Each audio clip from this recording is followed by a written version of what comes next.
So thanks a lot, everyone. It is a pleasure to be here today. So as Devika explained, I will just briefly introduce myself.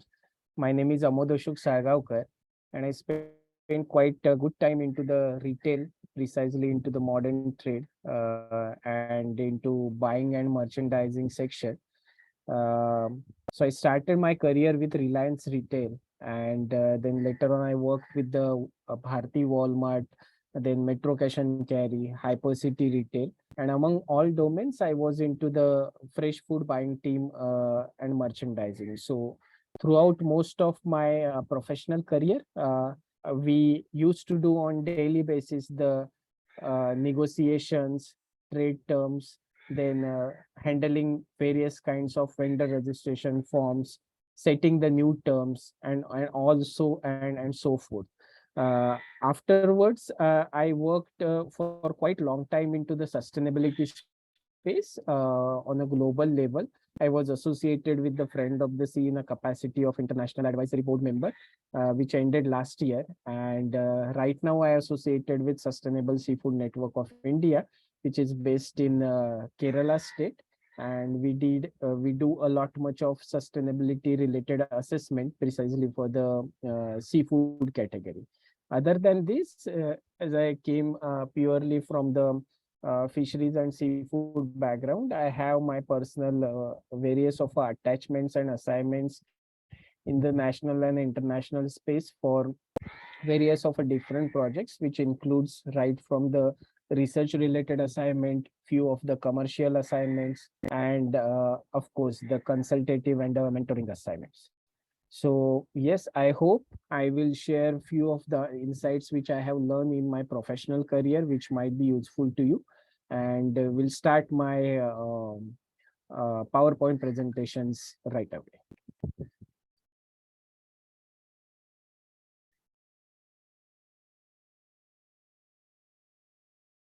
Yeah, is it viewable, Devika? Yes, it is. Yes, so we'll start with one by one, and I will not take much of the time. Like I'm very much interested to have the interaction or discussion. So let's see few of the concepts which I would like to let all of you know. So this is just the outline of the presentation. So we'll go through some of the brief of the Indian retail, then must know basic inputs while selling in the modern trade, which might be the crucial and new part to most of you in case if you have not already registered your brand with any of the selling platforms, be it a modern trade, be it a e-commerce, or be it any form of a sales platform, I can say. And then we'll discuss the problems which normally arrives while doing the sales of plant-based meat, as well as the possible synergies and strategies that might be useful for the development of the alternative protein. So let's start with the brief of the Indian retail. Now, everyone among you might be aware of retail industry is one of the fascinating and important industry among all those industries which are helping for the development of Indian economy. So as far as few of the studies concerned, this has been done by IBF. The retail market in India, which has been projected for 2025, it shows the figure of around US dollar 1,000 billion, which is much massive. And as far as the consumer spendings have been concerned, it has been increased up to a level of 9.1% in 2021. The latest figures are not available with me. And if you have to look on the global perspectives, like how the retail is placed across the globe, like various countries have their own strength as well as disadvantages. So on a global stake, if we see, then India is on the fifth rank. Then there is a doing business indicator, which many of you might be aware of, that is just to show how the ease of doing business can be done. And whatever the World Bank is publishing, India is on the rank 63 as far as the year 2020 is concerned. And India's direct selling industry by 2021, it is forecasted at US dollar 2.14 billion. And at the below there are some figures like how much would be the, or what was the consumer expenditure in India for few of the last quarters. So you are already know that the normally the sales forecasting or each of those analysis are happening on the financial year, which is from the April month till the March month of the next year. So here, if you are viewing the Q4 of 2022, then 303.36 US billion dollar, that was the consumer expenditure in India as far as the retail market is concerned. And that was, of course, little bit on the lower side in case if you compared it with the quarter three. Whereas if you see the right hand side, then that is the retail market in India, which is forecasted. So it has been shown that around 1500 US billion dollar sales may come only from the retail side. Then here is also some of the figure like majority of the markets, for example, in retail is being driven from the two categories. One is the grocery, and in grocery, most of the staples, branded staples, then oils, and all those categories are coming. Whereas in FMCG, most of the packaged food brands are coming. So if you see the FMCG market in India, which is forecasted for FY 2025, is around 220 US billion dollars, whereas it was at a rate of 103.70 billion US dollars for the year 2021. Indian online grocery market is also increasing at quite good space, and in 2021 it has reached to the US dollar 3.95 billion. Now, if you see the 2030 projection, particularly for the online retail, then it is coming around 350 US billion dollars. So most of these figures have been compiled from the various sources by Invest India, and they have put those figures.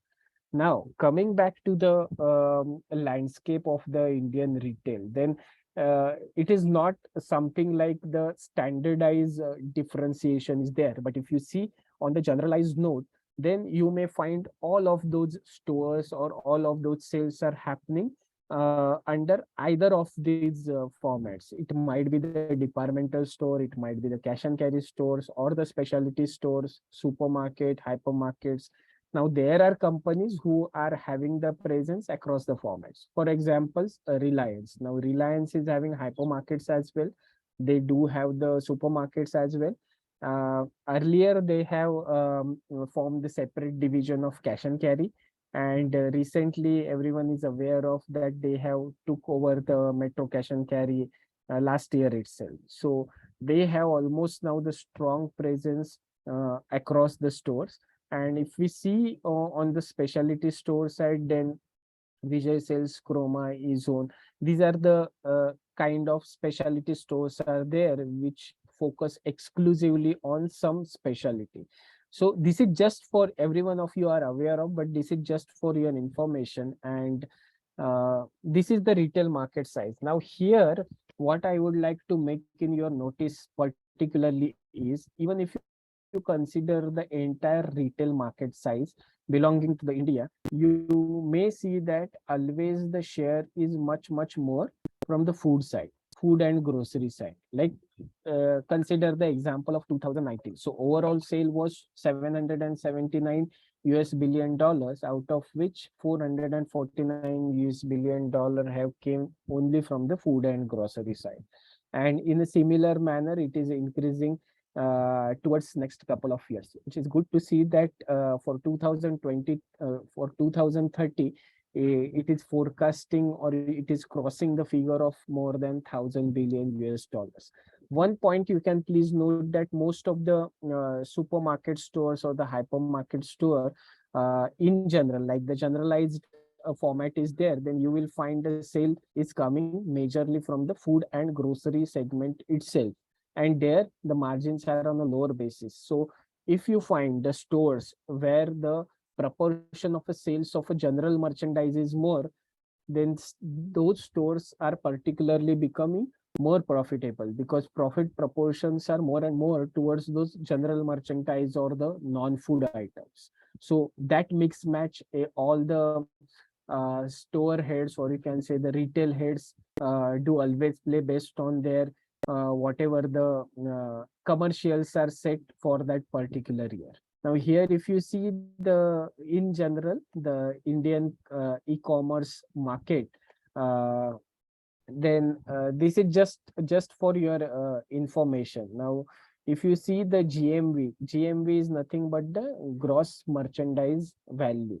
That means whatever the all SKUs that you are keeping, particularly for that stores or particularly for that format, then that entire value is being calculated as a gross merchandising value. And I will not go much on those figures because these are always varying, but what you must notice over here is the online retailers, they were delivering almost to the 15,000 to 20,000 pin codes out of the entire 1 lakh pin codes available in the country. That means they have already reached to the level of 15 to 20% of the entire bucket of the country. And of course, Amazon, Flipkart, and various other players are there who are dominating the segment. Even if you see the left hand map of the bottom side, then you may see that India is progressing fast in terms of retail shoppers. Like China is already on the path of becoming the developed country, or US is already developed country. Having said that, India is a developing country, but still it is progressing fast and competing on a very great manner. So as of 2021, there were almost 1.2 million daily e-commerce transactions those were happening in the country. Now, I would like to focus more on this part. Like, all of you are coming from the good background, having the research sense, having the access to lot many of reports. So you might be always, having a lot much of data. And trust me, data is always varying because it is from the different sources. But what you keep in mind, like what I am assuming is most of the uh, uh, viewers or most of the audience who are attending this master class today, they may launch their products in the coming time into the market, precisely into the modern trade market. Then what are the basic things they must know? Those I am sharing it over here. So very basic form is the vendor registration form. Now where you would like to supply, depend on that, the vendor registration form, various details are there. But if you go the basic wise, like what all are there inside the vendor registration form, then you will find all those details, right? From the name of the company, then FSSI number is must, GST number is must. Many of the startups do have the MSME registration number. In case if you do not have, please apply. It is a free of cost, and there are a lot many schemes which Ministry of MSME provides for the startups or for the small, medium, and micro enterprises. Then brand name is usually their head office address, contact person details address, PAN number, TAN number. Then type of vendor means either you, if you are supplying, then it will come under the direct, and then and if it is supplying through the distributor, then that particular distributor details will come over there. Then whether you have a website or not, brief description of your company, whether you are in a position to supply to the single state, or you can say that might change to the single store, single city, multi stores, multi city, and all those things. Now few of the companies put the payment terms into the vendor registration form, or else few of them would put it under the trading terms. Then margin percent also, it is a similar. Few of the companies are mentioning it into the vendor registration form, or few of them are mentioning into the trading terms. And bank details is must.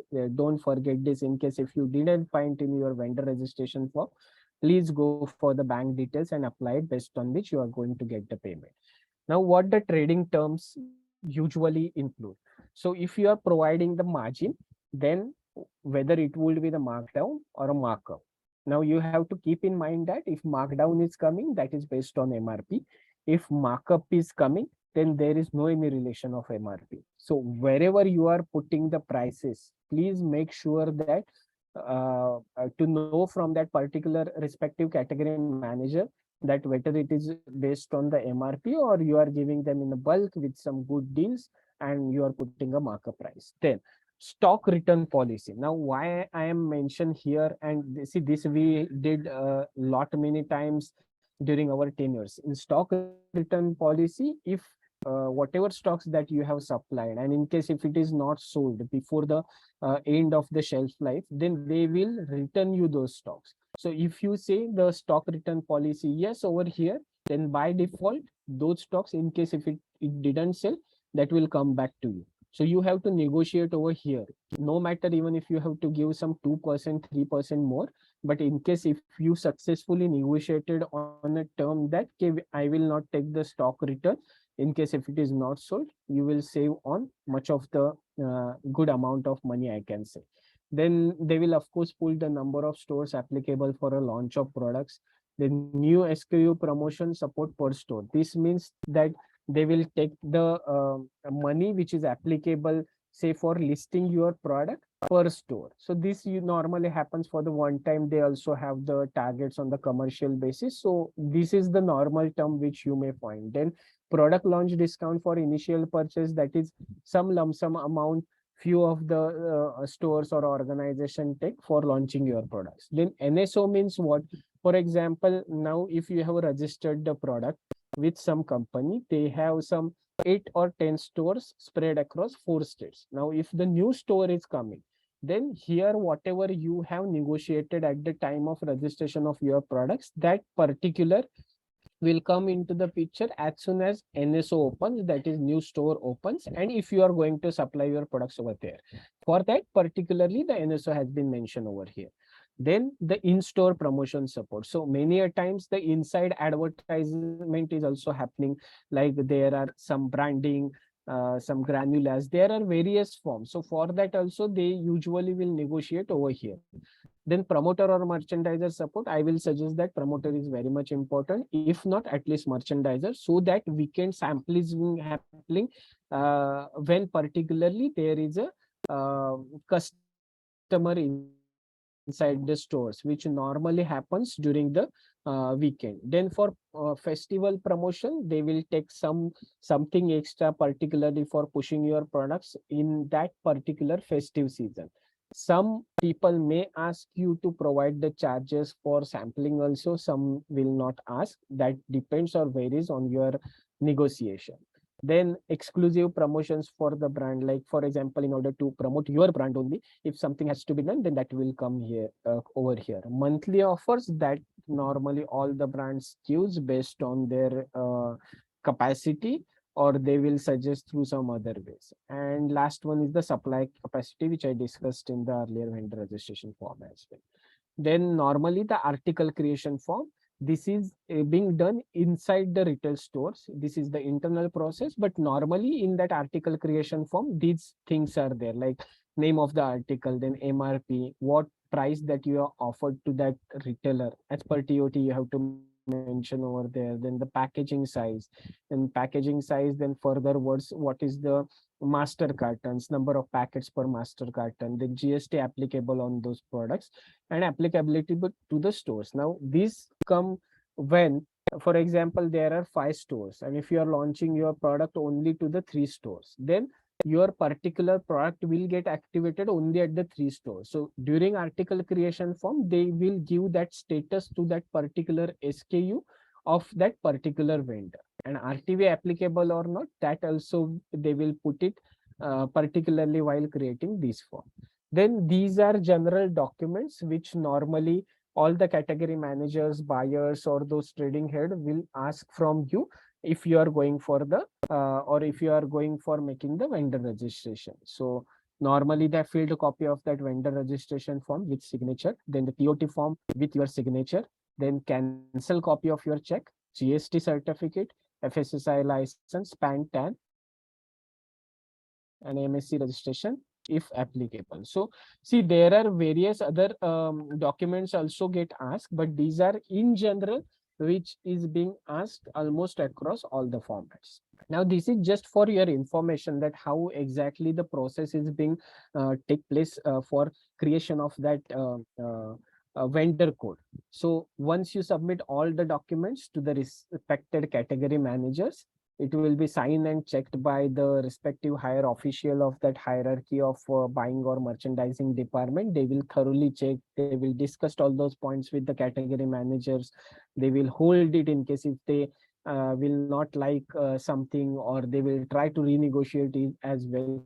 Upon everything is done, then it will be transferred to the IT team. So on technical basis, they will see technical in the sense like creation of the vendor code and the SKU code within the system. So all the technicalities are there, whether that SKU has to give the active status across all the stores or to the respective, all those things will get checked particularly by that IT team. Then IT team will communicate to the buying team. The buying team will then communicate to the vendor, and through this way, as per the TOTs being signed, the purchase orders will get raised either by the buying team or operational team or any other assigned team. That varies from organization to organization. Now, keep in mind that in some of the cases, this buying team or the quality team also visit your premises or your factory before getting registered all your products for sampling or for various other purposes. So that also happens. That happens every time if you are doing for their own brands, but in general also they will do these things. Then normally what you have to check under the purchase order.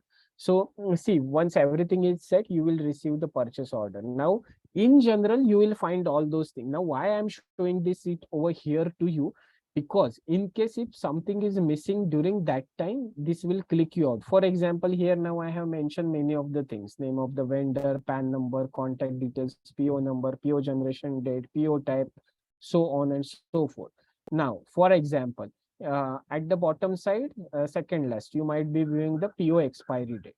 Now, if the PO delivery date is say 15 July 2023 and PO expiry date they have put as a 18 July 2023. By any mistake, in case if you are supplying the stocks to that particular as per that particular PO to the store or a warehouse on 19 July, then they have a problem to get your stocks inside the system, because the expiry date has already been gone.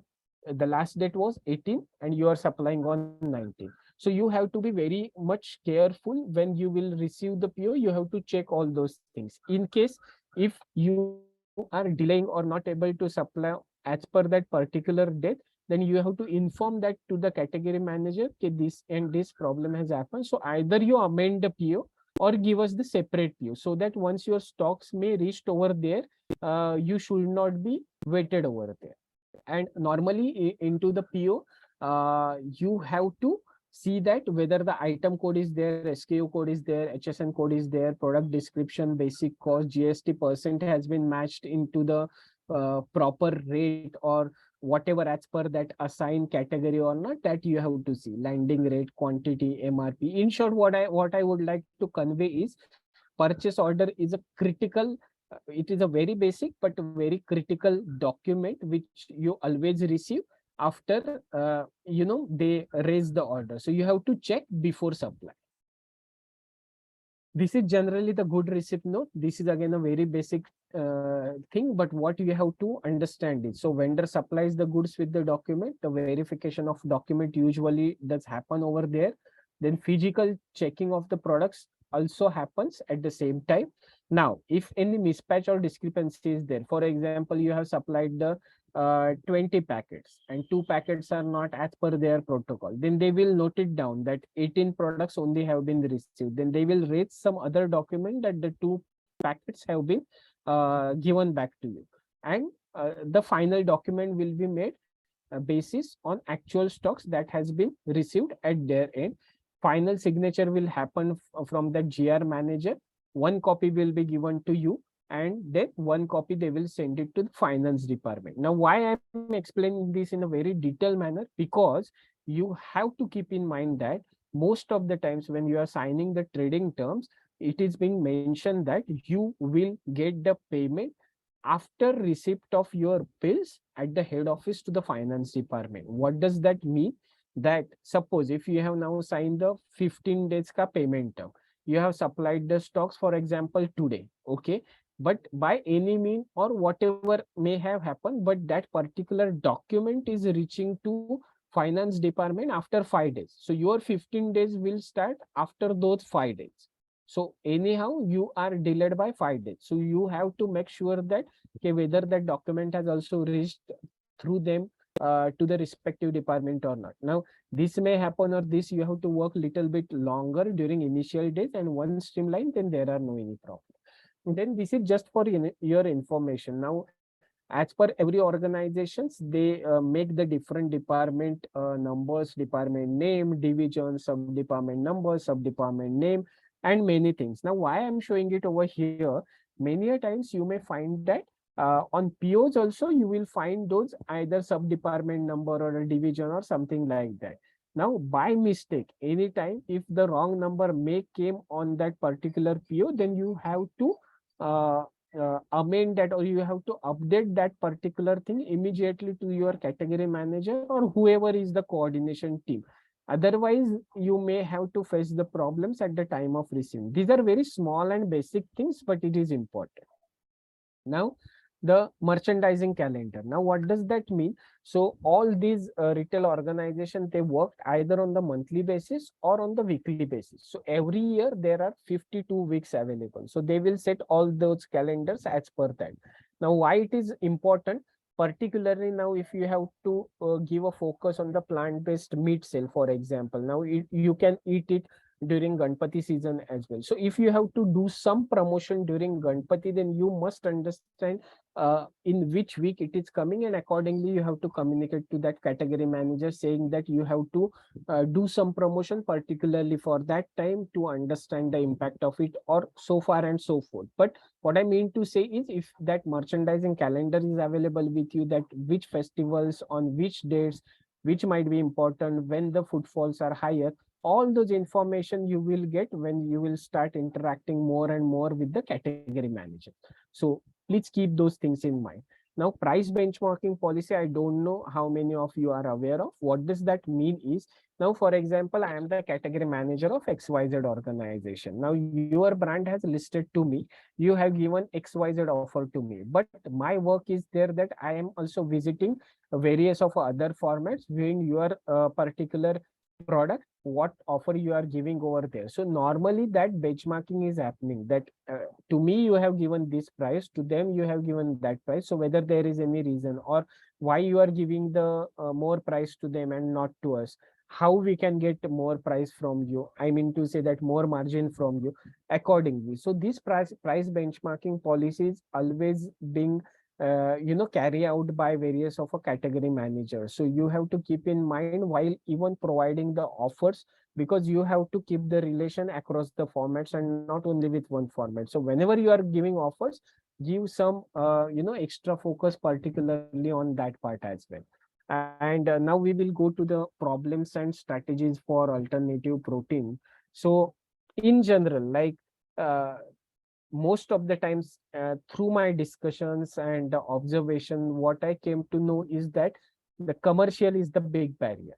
Like product quality, that is okay. See, if the commercials are okay, product quality is normal, they will get inside. Most critical factor is the commercial.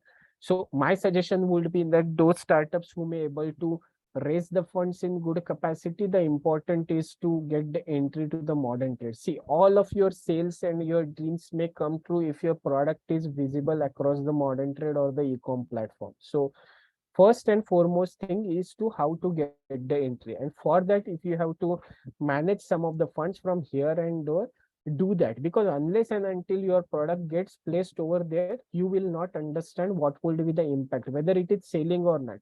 So try to understand one thing, in order to know whether your product is selling or not, people should test first. Anyhow, the product pricing is a little bit more in today's date in comparison with the traditional counterparts, right? So first your aim should be that your product should get tested by the consumer, so those weekend samplings may help you out, but that may happen only when if your product listing has been done. So please keep much and much focus on that. The second part is to be the product quality. See, if the product quality is good, registration may have happened, and then you are doing the weekend sampling, you have given the good promotions, each and everything, then your product has to sell. But even only if you are fulfilling on the commercial part, but if product quality is not good, then also it will not sell. So both are going hand in hand. Awareness, that is of course there. At least the situation is on a much better level in comparison with at least the scenario of 2020 or 2019. Now at least the products companies are visible across the formats, and I believe they have at least initiated some good sellings in comparison with the traditional counterparts. Of course, in case if you have come across some other points and would like to discuss, then definitely we will do that after the panel session. And these are the few strategies. See, to my opinion, there are no any different strategies. The only strategy is that your product has to sell. Now, in order to do or in order to sell that product, whatever you may require to do, that you have to do. These are just few of the I can say the uh, key boxes that I have given, like planning in advance for the festivities, so that if you plan in some good way, like what we used to do in some other way is we did the cross merchandising as well. Now, what does that mean, cross merchandising? For example, if I am a meat buyer, then I will put some promotion in collaboration with the oil category. So if this product goes, that product also goes, and a kind of stuff. So some of the times we got the success, some of the times we are not. But can we do that kind of a cross merchandising? At least can we do some experimentation so that we will come to know about that? So that is the first thing. Then how you can increase your visibility within the store, that is the most important part. Now, brand endorsement by celebrities, I believe to most of the startups it is not possible, but what you can consider focusing on is the micro influencers are also available these days. Those who get paid on with some small amount, but they also do have a followers. Now, may not be like the Mr. Dhoni sir who have millions of followers, but someone micro influencer may have the followers say more than 1 lakh, 2 lakh, 3 lakh, or a kind of stuff. So he may come at some lesser price. So can we do, or can we have a tie up with some micro influencer who are also in the same need to grow or to improve his business through his expertise? Now, if that match may happen, nothing harm in trying or particularly, experimenting that thing. Sampling is a must. For sampling, there is no any other option. Then price optimization. Now that I'm really not sure how exactly it may happen. And price optimization, if along with the test, if it is happening, then the sales will rock for sure. Then one of the thing is, if there is any proportion of those population who do not eat the meat, but they tend to, but not with the animal matter, then that might be a good chunk which can be tried off. So if you tried and if you get the success, that is okay, but that is again based on some experimentation. And creation of maximum awareness of all protein through exhibition melas, that I think everyone is doing. And in case if you are not doing, please start doing it. At least you will make the good networking. Through networking you will get the contact of the people, then you have to do the meetings. After meetings, either they will revert or they will not revert. So in order to do the sales, or in order to reach or to crack the good sale with the two people, you have to reach at least to the 80 to 90 people, so that some will respond, some will call for the meeting, and some will convert. So to get those two people, you have to reach out to those 70 or 80. So these are very, very general basics. And with this, I think I am closing this particular session with the time that has been provided. So, Devika, Thank you are there? Yeah, I'm here. Thank you so much, Amod. That was super insightful. I'm sure everyone's taken note. I have for sure. We Yes. have some questions that's come in, but before that, we'll just quickly jump into the panel discussion. We've been joined by our panelists. We Yeah. have Anup Haridasan, co-founder Shakahari. We have Isha Dhoble, VP Marketing and Strategy at Epigamia, as well as Karthik Dikshit, co-founder at Foods. Thank you so much for joining in, everyone. I'm going to hand it back to Amod to moderate the session. And if we have any questions that come up along the way into the chat, we'll take them as well. Thank you everyone for joining in. Over to you, Amod. Yeah, thanks a lot, Devika. So, welcome everyone. And the first question goes to Anup ji. At what point in your time that you decide to enter into the retail and the e-commerce, and what portion of your channel strategy did it make up, and why? Ah, Thank you, Amodji. Thanks for the opportunity. So for Shakahari, what we did was initially we focused on the product, as most startups do. We spend a lot of time getting the product right, and getting some consumer feedback on the product. So very initial stages, we had started on our own website primarily to get customer feedback, and we did some campaigns. That this was a pandemic time, so we were giving some products out to people who were helping each other during the pandemic, as a goodwill gesture, but also to get consumer feedback. Now our growth strategy has been a little aggressive, so we were looking for an omni channel approach.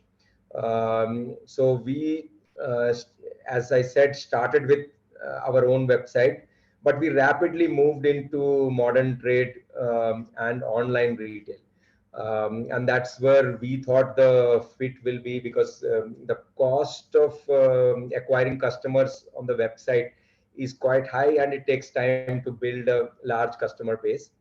So our strategy was that we go with modern trade first, both online and offline, and geographically focus on the large metro cities.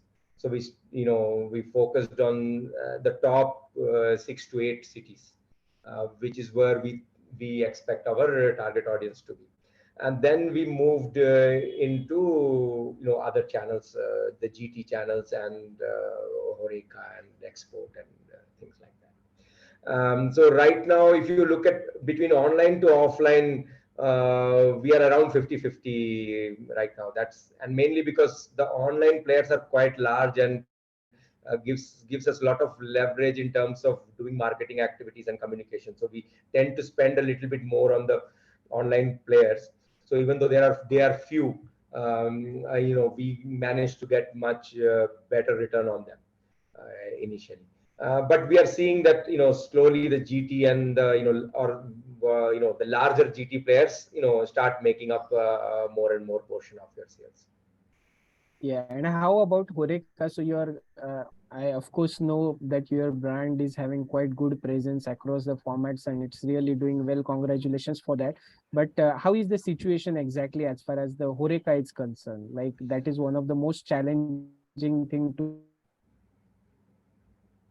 get the Correct. entry in. Yeah. So I think in our strategy, we have kept Horeca on the last bit. A couple of reasons for that. One is that the price expectations versus the pricing that they can do. There was always a challenge.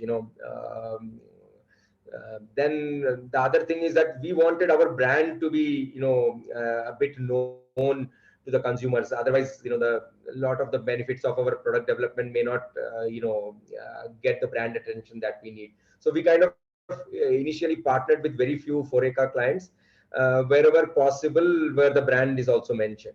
So that was. Now we are in the recent times, we have set up our own factory. So now we have a little bit more flexibility on the type of products we can work with. So we are now working on Horeca specific products, which kind of meets the requirements much better, and the pricing also can be better for them. Yeah, best of luck. So Karthik, you are there? Hello. Yeah. So first of all, congratulations that you are among one of the very first brand to entered in the challenging egg category, because I was being a category manager of the non-veg categories, and I always experienced that egg category is on the very low margin. So, like, how you thought to enter particularly on the plant-based egg category when rest of the world is going for the plant-based meat or the other categories, and what is the status that you are finding right now, particularly for this category over here? I think we just launched 3 months ago, but our product development began much earlier. I think it took us good 3 years to get the product right. Because, as compared to, let's say, milk or meat, eggs are, cheap as well as nutritious. And to create an alternative to such kind of an animal product in itself is a huge challenge. But we also thought that, there would be very few players who would be doing that. And there were already a lot of players coming into the plant-based meat category as well as milk category. And product development was being commoditized in all these segments. We thought that, as a market, India is growing at a very, very fast pace in eggs. Approximately 100 billion eggs are being produced in India. And that's a huge number. It exacts a lot of toll on our, in every system there is, right? For example, it produces a lot of nitrous oxide. It produces a lot of, you won't believe this, but I got to know that egg emissions are almost as equal as chicken emissions. And that was really, really surprising to me, because I thought that, chicken emissions would be higher. Considering all of these opportunities as well as challenges to develop an egg alternative, we took it upon us to really create an alternative which can match global players. And that's how, our obsession with egg was that India is a very unique place for animal-based protein, right? There is no template how, animal-based foods are consumed across the country. And we thought that eggs, match at a junction, at a very interesting junction where they are not considered vegetarian or non-vegetarian. And the first choice of consumers everywhere in India, I'm not just talking about, let's say, tier 1 cities, talking about everywhere. The first choice, if a a vegetarian, if they want to convert to non-vegetarianism, the first choice is always an egg. And that's why, if we have to stop the conversion, we should tackle the consumers at the first place itself. And there is another opportunity, apart from all of this vegetarianism, non-vegetarianism, there is another opportunity in the form of high protein vegetarian breakfast for, kids, for, moms who want better nutrition for their children, and then vegetarians who want to increase their protein intake but can't because of the existing options. Because if you look at the breakfast palette for Indian vegetarians, the options are really limited. And those options, although these are excellent options, great tasting options like idli, dosa, vada, poha, upma, all of that, those are really carb heavy.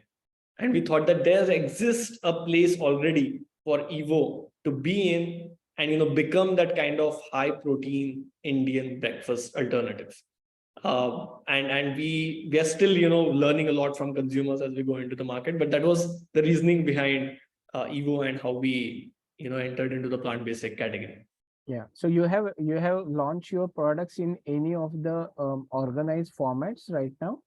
Yeah, we did. So similar to Anoop and Shakahari, we realized it pretty early that if we have to really create scale into the brand, then we should take an omni-channel route. Although a lot of our initial consumers came out of online, and we are live on our own site, we are live on Amazon. Amazon is something which is really working for us because it has presence everywhere, and it evens out the playing field. A brand like us will get a similar reach if we market our product right, and if we get really visible on Amazon. So these are the kind of channels worked initially. Now we are expanding into retail. We are present in almost 60 stores across Mumbai and Pune. We're expanding in Delhi and Bangalore as well. So majorly, Nature's Basket, society stores, Premium stores. Premium stores. Right. And so far, the response has been phenomenal. Everybody is saying that the product fits into their lifestyle, rather than they let's say they want to make changes to accommodate the existing products.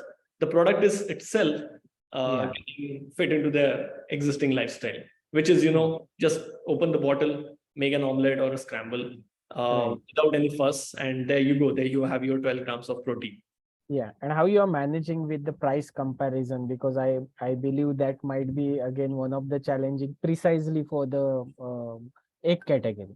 Yeah, definitely, definitely. Price is a huge factor which plays into the choices of consumers. I would say that we need to start it right. At any point, we started at a very, very reasonable price tag as far as consumers are concerned. Nobody has complained about it as of now. The kind of also, that also means that we are targeting the kind of consumers we actually want if they're not complaining, because then they have that kind of income level to have Evo regularly in their diet, which I think every brand should do. You should always target the consumers who are willingly trying to pay for the kind of options you're offering. So we did that, and 350, which means around 29 rupees per egg, it is high.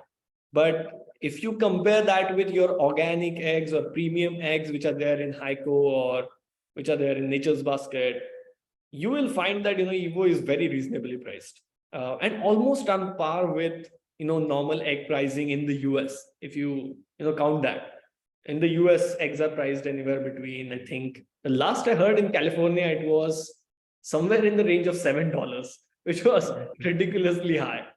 Right. And we thought that, wow, the prices of eggs are going to rise very rapidly, and then Evo's cost will come down, and at some point we will reach price parity. So we don't have to actually lower the price tag down so much. We just have to take care that the company stays alive till the point where the prices of eggs are climbing like rocket ship, and then Evo's price basically Yes. stays the same or lowered a little bit. Right. Yes, thanks a lot for that all explanation. Now over to you, Isha. So, Epigamia products, like I have tested myself, and being into the retail category, it was like when I was moving from the hypercity retail. Before that, few of your products were available since that time, and the product quality was really good. What I would like to know is, because see, we ourselves have seen the sales in some good numbers, particularly about your products, so I have no doubt about that. But it is around quite couple of years ago. So how is the situation? Means in general, what I would like to ask is, how is the status particularly for this that dairy category or a plant-based dairy category, or where you are positioned as one of the market leader for the plant-based dairy? Right. Am I audible? Yes. Go on. Okay, perfect. I'll just start off by saying that thank you for identifying us from Hyper. Our relationship, I think, goes way back. So it's a pleasure to hear something nice about the product. So as you could remember, initially when we had launched the brand, we were doing only dairy products. Eventually, we realized that there is a real demand for non-dairy products or dairy alternatives, and not a lot exists in the market. Um, there was a soy milk which was already there, but then we realized that even in the West, almond milk is catching up really fast, and it's the emerging category, oat milk being the next one. So we decided to kind of get into it. We have had our almond milk out in the market for the last 2 years almost. Um, and oat milk is something that we are launching next month. So we are actually going into the market with another plant-based product. We also have kind of tried our hands with a plant-based yogurt. Not sure how many have tried it, but we did a coconut yogurt first, and then we changed it to an almond-based yogurt. Overall, I think this step of entering the plant-based category was a very consumer-driven approach. We realized that there was a need that customers had. Customers were asking for these products, and given the kind of brand that we are, we've been pioneers in a lot of categories. It made complete sense for us to kind of be there and be the first ones to bring a product to the Indian market. I would say over the last year or two, the industry has grown a lot. It's still growing. Like every month when we meet accounts, be it let's say a Swiggy or a Flipkart or an Amazon, everyone is talking about plant-based with a lot of enthusiasm, because there's a real demand that being generated from the ground up. People are actively looking for these products. So yeah, I think few years back versus now, it's a completely different environment, and for sure the has been doing good. Right, right. And you people are also into the export right now? So we are not exporting yet. We had considered that as an option, but there are a lot of. So of course you need to have like a lot of like legal things in place to be able to export. But plus the cost needs to make sense from an export market point of view. So a lot of times you have to kind of find the right balance between the cost of exporting it versus cost of manufacturing it there locally versus like so there are a lot of considerations. So that is something that we have not done yet. But yeah, it's definitely on the cards. Okay, best of luck. Mhm. There is one question from the audience with the name Karan. That is for everyone. So question is a subscription-based sales model essential for long-term sales stability? And what are the other tough to attain but desirable sales channel that brands hope to achieve? So any one of you can answer. I can take the subscription portion actually. Yeah, okay. That is something that we have tried in the past, and we realized that our product was something which was consumed as a commodity, and maybe that's why subscription would make sense. So within our D2C ecosystem, we created a subscription layer, and what we realized that um, the Indian consumer is used to customization, right? So they want to have the ability to change and modify their subscription on a weekly basis. Very few platforms have been able to crack it honestly because it's actually very difficult. Let's say they want to eat 3 flavors of yogurt this week, but next week they only want one. And maybe the week after that, that person is traveling and they don't want it. So there is a lot of variability that comes in, which kind of makes subscriptions really difficult to manage and continue for a consumable product. I think the only subscription that's really worked out in the country is newspapers and milk. So I don't think anything other than that has done that well. Um, but yeah, that I think that is a model which very few brands have been able to crack. Right. Thank you, Isha.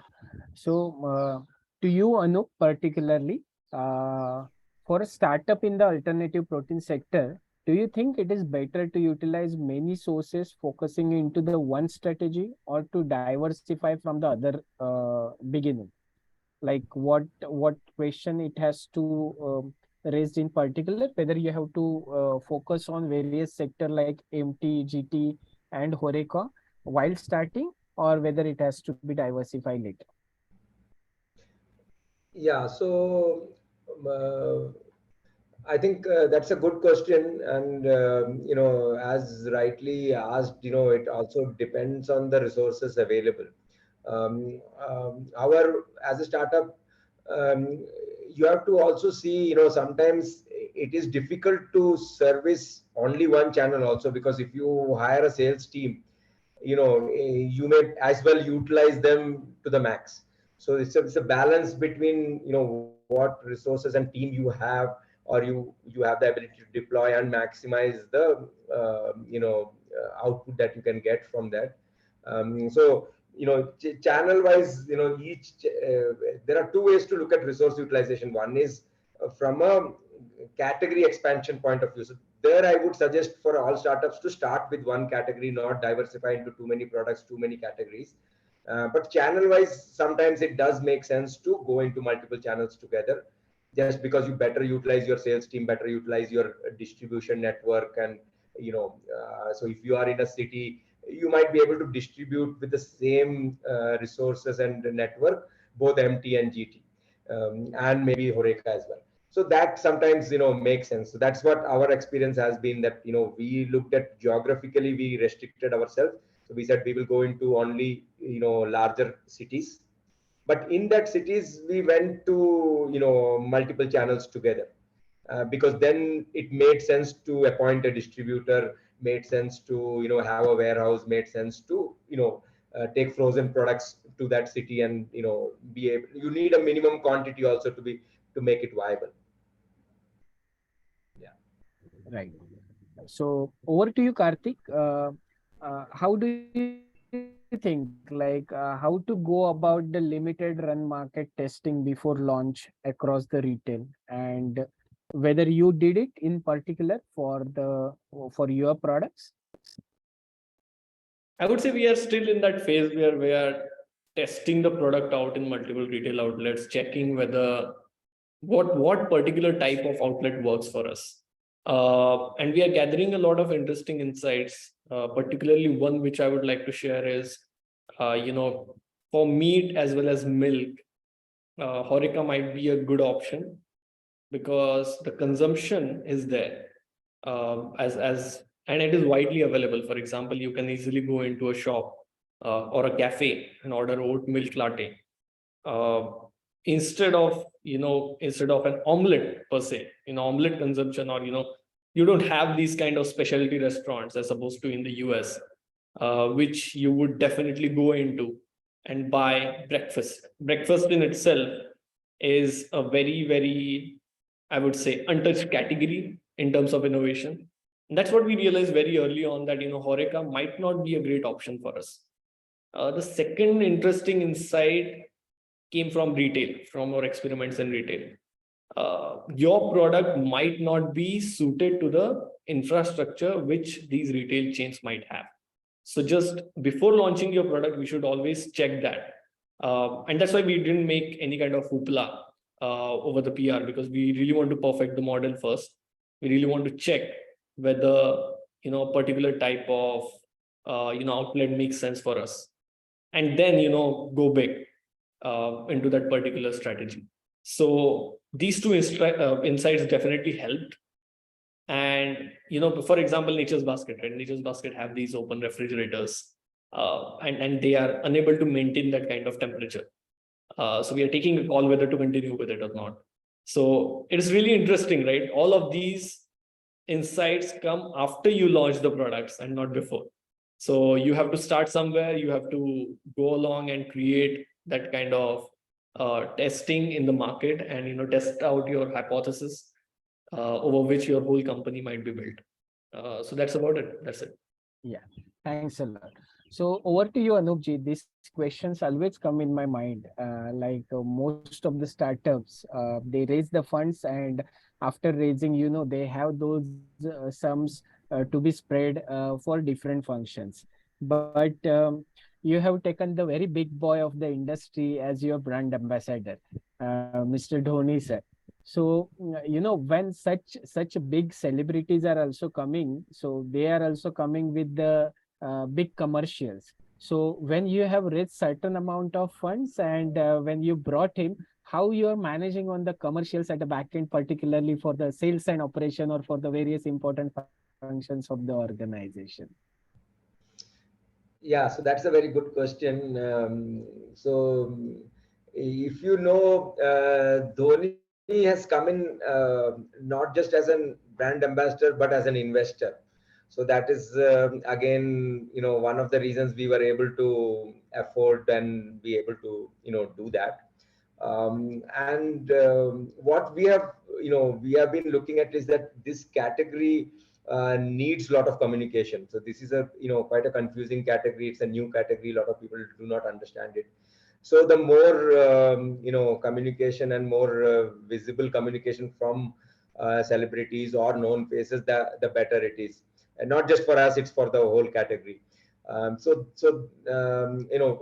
we want to grow the category, we have to do that. So we probably did it a little early than most startups would do. But things worked out well for us because Mr. Dhoni was very keen and very interested in the business and in the numbers and in the team, especially in the team. So it worked out very well for us commercially as well. This is really nice to know that he has particularly invested as well, so that all the actual outputs will come from him, which might be useful for your brand to grow further. Thanks a lot for that answer. Then over to you, Isha. See, your brand is already doing very good, doing some good numbers as well. But I'm really curious to know that whether there are any strategies that your brand is particularly applying to do the more sales, other than the offers as well as the sampling, or for the promotions that you're doing. So any different strategies that you have worked upon? So promotions and discounts can only take you so much, right? So that is something that we have realized over the years that you cannot just leverage promotions and consumer offers as your acquisition strategy. I think for us, one of the biggest lever that works is consumer trials. We invest a lot in product sampling because once people try the product, they actually believe that it's a good product and they want to purchase it again. And that has always been one of our one of our leading expenses for the company. We have always believed in going to events and sampling rather than having our logo on the backdrop. We have always put promoters inside the store who can stand there and sample the product. And once consumer try it, they know it's good, they purchase the product. So our retention rate on trials is really good, which also kind of justifies the expense that we are making on the sampling. So I think other than promotions, that has definitely been like a big lever. I think something else that's kind of recently worked out is thanks to this entire universe of e-commerce. You just generating top of mind is super easy. The AdWords work really well. If somebody's typing, let's say, vegan milk for, let's say, a yogurt, it's very easy for me to show my product up there. So I think just creating that discoverability of the product on different platforms has been the other thing that really works for us. Where we've never really needed the discounts per se, but just the fact that the product was visible has been enough trigger for people to purchase the item. Okay, great. So this question is to both of you. Like any insights on the target consumer and associated positioning for the retail as compared to the other channels? Should I go first? Yeah, you can. Okay, sure. So I think the places where you sell your product and the target consumer who's going to purchase your product, those two things need to marry, and that's like a big part of the go-to-market strategy. If you don't get that right, you will end up wasting your resources opening channels where your consumers don't really come in. For example, if let's say we were launching a plant-based uh, meal option, you know that it's a not well heard of category. Very few people have awareness about it. We will need to educate consumers. So you know the niche section of your society is going to be your first purchasers, right? Going to a small kirana store might not make sense because if let's say 100 people walk into the store, only two or three are going to know about that category existing. So it's very important that when you actually pick your channels, you have a sense on who your customer is, how does the customer shop, how much the customer spends, which platforms does the customer go on, and actually kind of tweak your go-to-market basis. I'll give you a very small example. We are working on a product where we want to play in a lower price point, let's say a 30-35 rupee kind of a price point. We want to create a on-the-go consumption kind of a situation. One of our biggest go-to markets is going to be college canteens and office spaces, because we know this is the kind of consumption occasion which can be created, which is on the go. The consumption will happen at the point of sale. So our go-to market will be heavily dependent on opening stores which are around office areas or which are near colleges or inside colleges or inside offices. So it's very important to understand how is the consumer going to consume your product and where is the consumer going to discover your product and then go in with that strategy. Yeah. Yeah, so I think I would also agree with Isha on that. Yeah, that we need to have a good idea about who our customer is, and accordingly, decide the strategy. So for us, we started with always communicated and started focusing on non-vegetarians, because we are looking at a product that gives the experience of meat.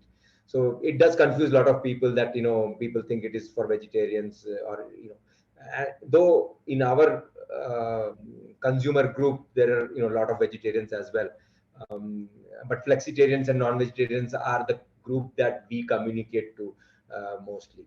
And we are launching some new products which are targeted to vegetarians as well.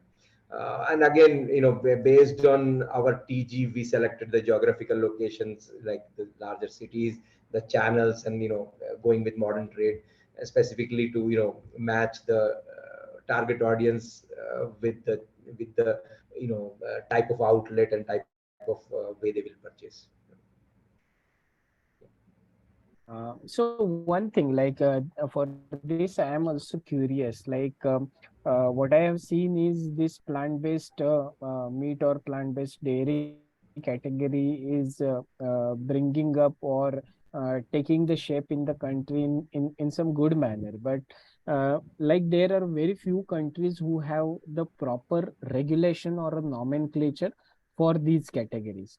Now in India also the efforts are ongoing, and some regulations are there in the pipeline which may come, or the discussions are going on. But what problem as a brand you people face when it comes to the, you can say, the nomenclature or the regulation, particularly for this category?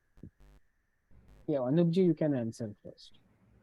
Yeah, so I think, as you rightly said, it's a new category, and for regulators in India also, it is a new category.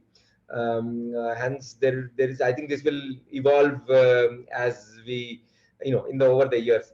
Now we have taken the stance that we till the regulation says so, we will communicate what the brand stands for and what the consumer we are targeting and what message we want to communicate. So that is why our packaging kind of screams chicken and mutton very boldly, because that's the product that we are communicating to the consumer. I know that in the milk space there has been a lot more regulatory changes that has happened and that has impacted. So we will see how that pans out on the meat side. And GFI is working very hard on that front, and I'm hoping that we get a fair regulation that is fair to all players, whether it is meat or plant-based meat. Right. That's the hope. Yeah. Right. Any thoughts, Isha, you would like to add?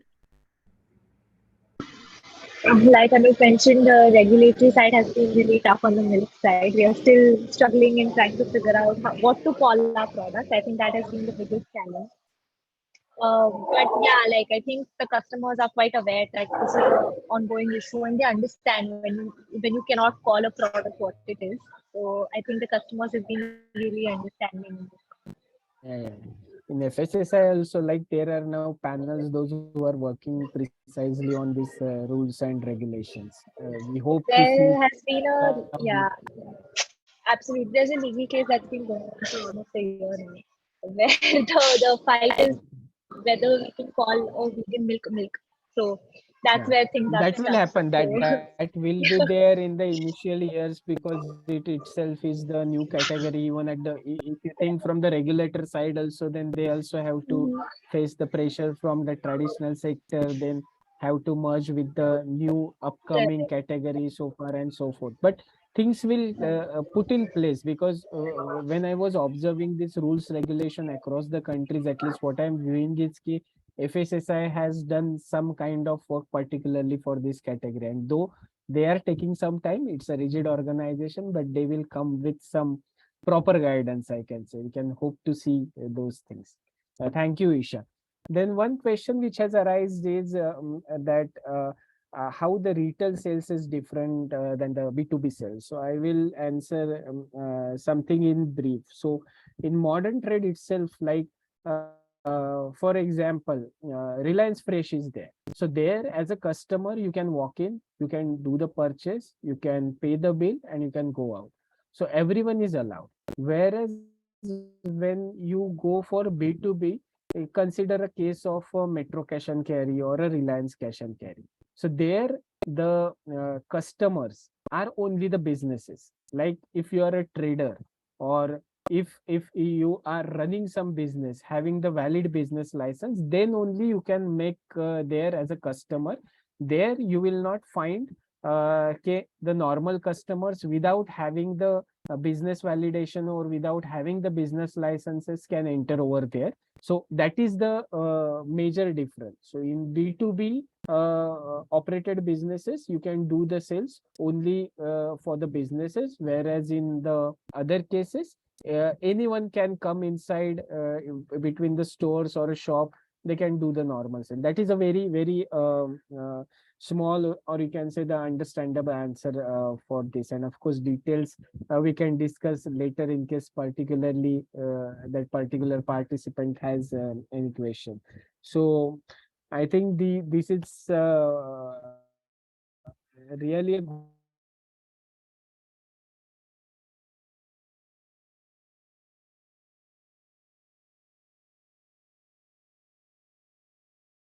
Don't know if we lost a Really a mode. good session. Participant in case if minute or two.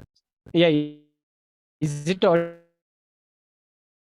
Your voice is coming a little broken, Amod. I think your internet might be facing some issues. But we were just wrapping up anyway. So thank you so Is it much. audible now? It's still a little broken up.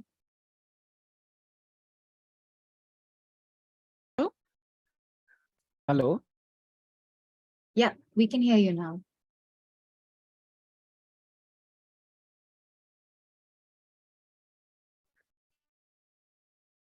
All right, while Amod rejoins, maybe we can just wrap this session up. Thank you everyone for joining in. Thank you to all the panelists for their time as well. Really appreciate you coming on board and sharing your insights. I'm sure the participants appreciate it as well. So thank you for joining. We will be closing the session in another 5 minutes. Before that, I've also posted the networking session link specifically for SmartUp participants to form teams. This is exclusively for SmartUp.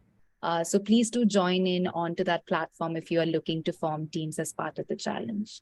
Again, thank you so much for your time, Amod, Isha, Anup, as well as Karthik. Thank you. Thanks a lot, Devika and GFI, Thank you. and Thank all the you, Devika, panelists. for organizing. Thank you for organizing this.